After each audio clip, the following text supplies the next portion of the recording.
Welcome to the CEC report for the 3rd of August 2018. I'm Elisa Barwick. Joining me today is CEC leader Craig Isherwood. Welcome, Craig. Yeah, thanks, Elisa. It's been a while. It has. Welcome back. Thank you. And on today's show we have banking crisis to spark political upheaval, be ready, and the clearest case that anti-Russia hysteria is built on disinformation. So firstly, banking crisis to spark political upheaval, be ready. So we want to report back on, first of all, the by-elections that occurred last weekend across Australia. And I think that what I can say about not just these by-elections but other events that are going on that we'll talk about across the world is that we're in a pre-revolutionary period. So sometimes in that kind of a period you have a phenomenon where the population can be very apathetic, confused, afraid because they can see that a crisis is building. And then suddenly when the crisis really hits, as long as there's leadership on the scene, such as what we represent, putting real solutions forward, that people suddenly move and it gels and you get a dramatic shift in almost no time at all. So the vote that we received in the Perth by-election, which was where we put our focus, and our candidate was of course Barry Mason, who you've seen regularly on the show, is that we received just over 1% of the vote, which is not a bad vote considering the circumstances, particularly given that the CEC has universally and continually had since our existence a complete media blackout. But also you had a short campaign, you had a horse race of 15 candidates. We'd never run there before. It's an inner city electorate. And one of the most important points, in fact, is that a lot of people we came across, because we were on the ground there for a few weeks ahead of the election, many people didn't know there was even an election on. And even if people noticed in the media coverage on the news at night and so forth, there wasn't much said about the Perth by-election. Yeah. You heard about Longman, you heard about Tasmania, not much about Perth. And of course, the main factor in Perth, one of the main and most interesting factors was our presence on the ground there and our campaign. Yeah, we tried very hard, Elisa, to get out and do a lot of one-on-one organising, but look, the weather was terrible. We had teams of people, dozens of people ready to go out, and of course we tried to do as much door knocking as possible. And when we did do that door knocking and get to speak to the population, our vote totals were much higher, over the 2.5% mark. Yeah. So it was not for the want of trying, it was just physically impossible, in fact, in a very short campaign. And the thing about what we were doing out there and recruiting people is much, much more than just getting people to vote, because that's not really, ticking a ballot paper is not the critical thing in changing history. Well, it's one of the stunning things about this election was that no one was campaigning. There was no one campaigning except us. We were out in the street every day with table sites. Barry was out there meeting the people. We were door knocking. We were going to businesses. We were doing all sorts of things. Yeah. But no one else went around. And that's why you had nearly 50% that either didn't vote or voted informal. And the 36.5% who didn't vote was a record, in fact. But I want to cite one of the responses that we heard about, and you can bet that there's many, many others that responded this way. This was Jerry Roberts. He's a WA Labor Party member, and he wrote an article on the 30th of July headlined "The Weirdest By-Election of Them All," which was on the blog site of John Menadue, who's the former Secretary of the Department of Prime Minister and Cabinet. He wrote that 35% of people voted for candidates grouped in the category others, i.e. not major parties, which is itself very interesting. And he said, among the others was the most interesting face on the ballot paper, an excellent candidate by the name of Barry Mason, standing for the Citizens Electoral Council on the single issue of breaking up the banks. Barry promoted the banking separation bill introduced in the last week of the parliamentary sitting by Bob Katter and seconded by Andrew Wilkie. I'm spending the parliamentary break writing to all members of the Labor Party's Economics Committee, urging them to do likewise and support Bob's bill. And then he cited one response he'd already received from Labor MP Doug Cameron. Well, he cited a few, but Doug Cameron's was interesting because he said, "We will await the report of the Royal Commission." And Roberts responded, "I hardly think that is good enough for the party of Curtin and Chifley. The question for the ALP is whether it is prepared to put substance under its motherhood statements of concern for the working and middle classes." And obviously he sees that in action as a contrast to us and was impressed by what we did on the ground, that we're backing this up with real policy and real action. And I'll also note, just talking about Glass-Steagall, and you can explain that a bit more for new viewers, Craig, that Rebecca Sharkey was re-elected as well in South Australia. And that's really critical because she was one of in a landslide, I might add, against the Liberal Party's candidate, Downer. Georgina Downer. Yeah. So that's very good news. And she had been thinking about seconding the Glass-Steagall legislation, and she's a firm supporter of it. So that's very good news. But when you think about what we've achieved with our Glass-Steagall campaign, you know, what we've done, we don't even have a member in Parliament, and yet we've been able to bring this to the floor of Parliament, and it's growing with enormous support, and especially as we'll talk about in the next segment with the oncoming housing crisis and banking crisis in Australia, it's really going to take off. Yeah, that's right, Lisa. So we'll be right back to keep talking about that after this quick break.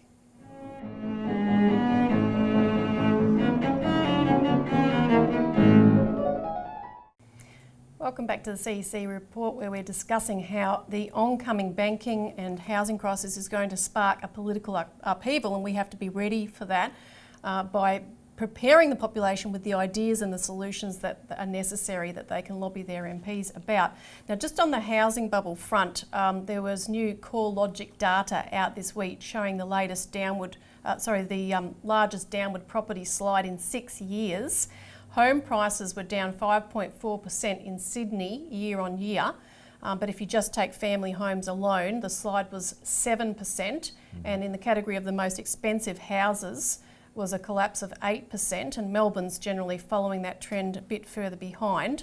Reportedly, there's a new surge of new construction ready to come on the market in Sydney. Other warnings included from Lindsay David, the founder of LF Economics, who tweeted, "Well, there goes the Sydney Pyramid Ponzi Finance real estate investor scheme. Banks primarily used unrealised capital gains from one home as collateral against the purchase of another home, and both or more assets are falling in sync." So you've got, you know, big bubbles that are going to come down as a result of the housing price coming down. You had economist Philip Seuss, who reported that Sydney house prices have fallen 8.3% since their peak in 2017 and are heading for a total of 12% downward motion by the end of the year. Then Endeavour Equity Strategy had put out a detailed report warning that Sydney and Melbourne house prices could fall by 15 to 20%. Now, they cast it as a repeat of the late 1980s and 1990s, but that's completely out of context because that doesn't include the impact of the GFC and the fact that our banks are more bankrupt. We've got a higher debt, everything's worse than at that time right now. So that is an underestimate. They also said that 40% of home loans are non-prime, which have default rates 3 to 5 times higher in a downturn, and we know it's at least double that. About 80% of loans are the dodgiest possible. Now, Craig, the Royal Commission is resuming on Monday the 6th of August. Yep. That's this Monday. Then Parliament resumes on the 18th of August. Yes. What should people be doing? Well, we have a bill in the Parliament that's been introduced by Bob Katter to separate the banks. It's a Glass-Steagall bill for Australia, Elisa. Now, the point is, the banks have proven themselves to be what they are. They're out for themselves, out for big profits, breaking the rules, not bending them, manipulating the regulators, right? And therefore, people are now at risk because of their speculative activity.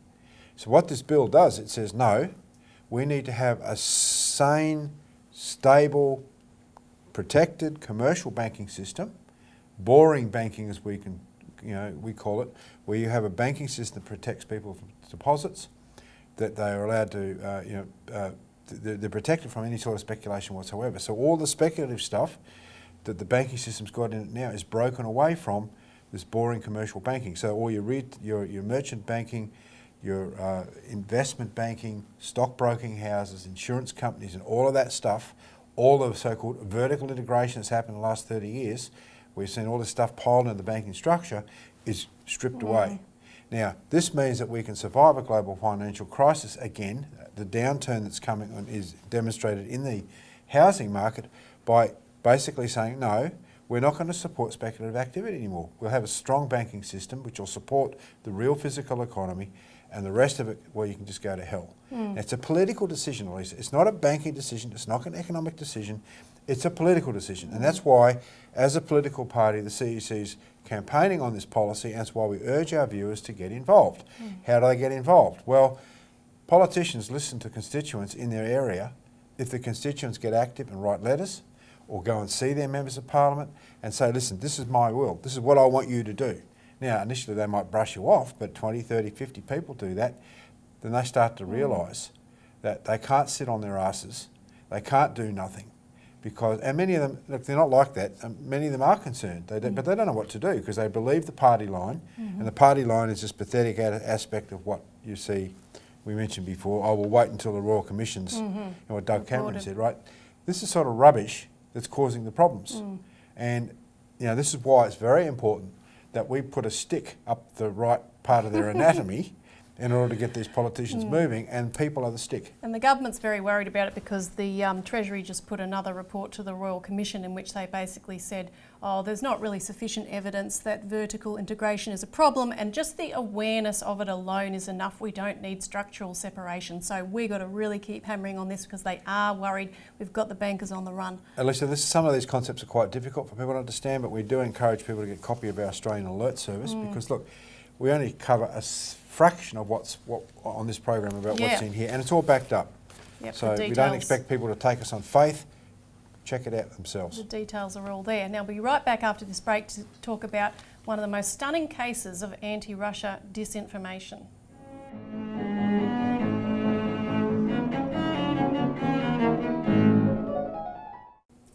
Welcome back to the CEC report. The clearest case that anti-Russia hysteria is built on disinformation. Fake news. Yeah. Now, just from what we were talking about, Craig, I also wanted to mention that in the Australian Alert Service this week is a very important article on the latest BRICS forum, which occurred in South Africa on 25 to 27th July. And it's really important in the context of what we were discussing because the move towards setting up a new international financial architecture is well on the way. The BRICS are recruiting other countries where they have a BRICS Plus program to envelop other countries in their trade and investment formats to get the world economy going. But to stop this new economic architecture is the mission of the Anglo-American financial establishment, the City of London, Wall Street bankers and so forth. And the demonisation of Russia and China is a big part of that. And that continued here in Australia this week with a program on Channel 7's Sunday night program, this Sunday just gone, called Dirty Money. Now, the show accused Putin of being the richest man in the world and of parking some of his corrupt gains in Australian banks and companies. Of course, being completely unregulated, you won't be surprised about that. But the story hinges on one man by the name of Bill Browder, and he was named by Putin in the Putin-Trump press conference that occurred at their meeting in Helsinki as someone the Russians would like to question in exchange for US officials coming to Russia to question the 12 Russians indicted for interfering in the US election, so-called. So that's who Browder is. Now, he's an American originally, but now a British citizen. He ran a hedge fund in Russia called Hermitage Capital, which is backed by HSBC, a notorious bank for laundering money for drug cartels and terrorist organisations. So we're expected to believe him and his claims, which is that in 2007, he says Russian officials re-registered his companies under other names and conducted a $230 million tax rip-off. So they stole from the Russian government. Browder's accountant, a man called Sergei Magnitsky, who discovered this, was then imprisoned and tortured and killed. Browder's company was blamed for stealing the $230 million. Now, I'll show you this first clip, which is how Sunday night's show presented his story, pretty much as I've just said it. Bill Browder had fled to London, but he says corrupt officials connected to the Kremlin were about to pull off the biggest tax fraud in Russian history using his name. Some of that money would eventually make its way to Australia. It's Christmas Eve 2007. Two petty criminals arrive at Moscow Tax Office number 28 with stolen documents, falsely claiming they own 3 of Bill Browder's Russian companies. They meet the corrupt head of the department, ask for a $230 million tax refund, and are swiftly given the money. $230 американских миллионов долларов.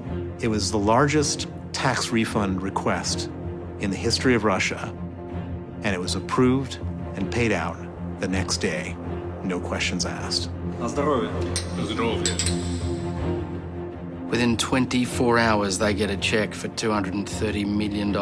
That's right, Not a bad Christmas present. on Christmas Eve.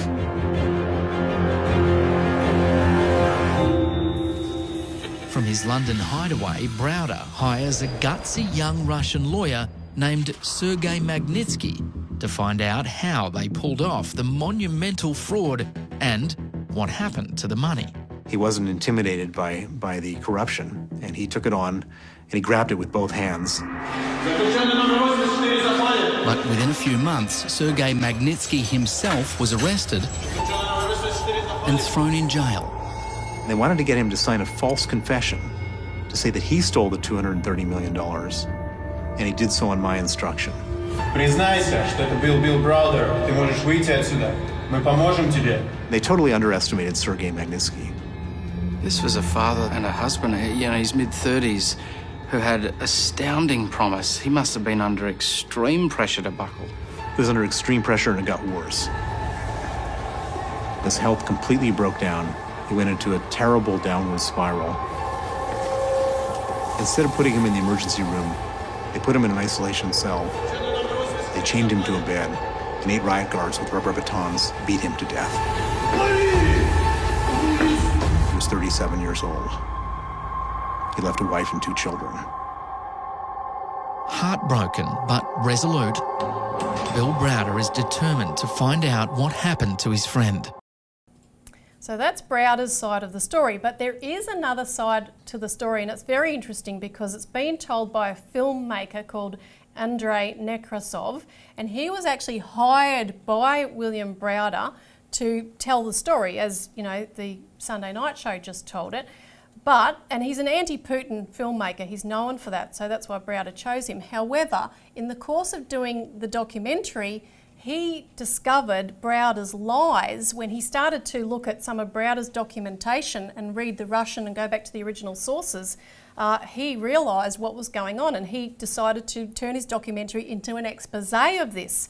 Now, his expose is called The Magnitsky Act Behind the Scenes, and unfortunately we can't show you any clips from that due to aggressive legal action by Browder. It's been black banned and there's only been a handful of screenings worldwide. But Browder is basically caught out in lies, and he ends up threatening the filmmaker on camera that his reputation will be ruined if he proceeds with the documentary. Now, what we can show though are these couple of clips publicly available on YouTube. The first one here shows Browder emphasising Magnitsky's prison ordeal and death and the effect it had on him. Well, we were absolutely convinced this was a rogue operation, and Sergei and I put together criminal complaints to all the different law enforcement agencies in Russia. I went to the press, and then Sergei testified against the police officers who did the raid at the Russian Investigative Committee, which is the equivalent of the FBI. And we waited for the good guys to get the bad guys. And we discovered shortly after that there are no good guys in the Putin regime in Russia.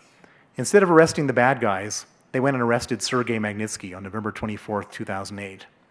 They put him in pretrial detention, and then they began to torture him to get him to withdraw his testimony. They put him in cells with 14 inmates and 8 beds and left the lights on 24 hours a day to impose sleep deprivation. They put him in cells with no heat and no window panes in December in Moscow. He nearly froze to death.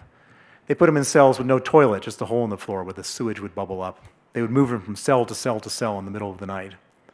And they were doing all of this to try to get him to withdraw his testimony against the police officers and to get him to sign a false confession to say that he stole the $230 million, and he did so at my instruction. Now, I don't know how I would have behaved under these circumstances, and if you had asked Sergei in advance, he probably couldn't have told you how he would have behaved. But when he was faced with the idea of bearing false witness and perjuring himself, for him, the moral pain of doing that was greater than the physical pain he was subjected to, and he refused. And they were surprised because nobody refused. Everybody always buckles in these situations, but Sergei didn't buckle.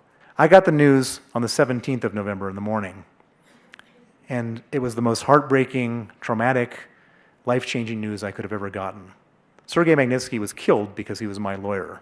He was 37 years old. He left a wife and 2 children. And for me, I just could not stand by and let that happen. Now, those beatings of Magnitsky were never proven, and even Browder later admitted that on tape. Magnitsky's mother said at worst the prison was negligent and that her son died from a disease. But compare that last clip to this one, which is a publicly available tape of a deposition of Browder, where they're talking about the period of Magnitsky's imprisonment. Did you consult with Mr. Magnitsky's lawyers from time to time? No. Somebody on your team do that? Possibly, I don't know. People at Firestone Duncan would have, right? Surely. Did you have Brown Rudnick representing you at the time? No. So Firestone Duncan was your lawyers at the time? Not the only ones. We had other lawyers. So did anybody coordinate on your behalf with Firestone Duncan about the defense of Mr. Magnitsky? I don't know. You don't know? I don't remember. You were being criminally prosecuted along with Mr. Magnitsky at that time. You didn't pay attention? I don't know. I don't remember.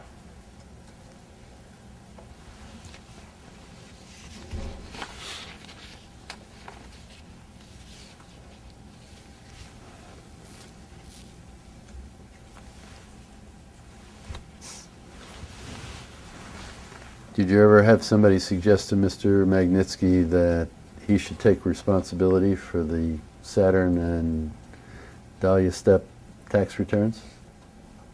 I don't remember. So here he says he had no contact with Magnitsky's lawyers and can't remember anything about this supposedly extraordinary man of principle. But the point is he doesn't want to contradict his story, which is a web of lies. Now, there's also video footage in the film of a US Homeland Security official interviewed about the US investigation into Browder's claims, which led to the Congress passing the quote-unquote Magnitsky Act, which is a law which sanctions Russian officials, which is why this is important. And the officials admit, the US officials actually admit, looking into this story, that they didn't check Browder's claims, interviewed no witnesses, and relied solely on Browder's own documentation, which they did not cross-check with any other sources or authenticate the documents. And the US passed a law based on this. Now, the White House said today that Russia is still trying to influence their elections and that they're acting against it. But look at their standards of proof. So, Craig, why is it important that we expose this kind of disinformation? Because, look, the attack is on Russia and China as leaders of the BRICS countries. You have a new paradigm here, Elisa, which is overturning everything of the old order of the current Anglo-American system. So they're trying to discredit Russia and China in the eyes of the people by using buckets of fake news. This is all fake news. And here you had Channel 7 come out and literally pile buckets of fake news onto the Australian population. They didn't check. That's rubbish journalism. They didn't check any of their facts, right? It was so terrible. When you look at what's behind this, the fact is you've got Russia and China leading the world in a new paradigm of economic development. And people should really get a copy or try and get access to this Yeah, you can film. you can email the film's producer, Torstein Grood, at torstein@pariah.no. We'll put that up on the screen. That's really worth watching in its entirety. You can also read more in the alert service because unfortunately we've run out of time on today's show. But thanks for tuning in. Thanks, Craig. Thanks, Lisa. We'll see you next week.